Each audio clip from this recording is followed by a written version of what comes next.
la promoció econòmica ha de buscar el benefici comú. Volem una economia social i de proximitat, sense oblidar el turisme, però buscant nous models de generació d'ocupació.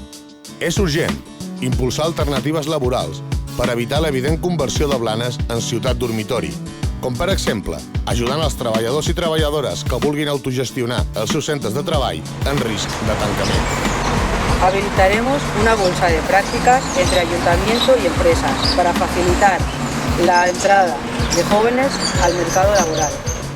Elaborarem un pla d'ocupació per incentivar la contractació de persones de Blanes en situació d'atur a les empreses locals. Trabajaremos conjuntamente con la Cofradía de Pescadores para dar viabilidad al sector pesquero y garantizar su continuidad. Limitarem la construcció de noves grans superfícies d'alimentació. Tenim ja una important quantitat de supermercats que posen en perill la viabilitat del petit comerç i de proximitat.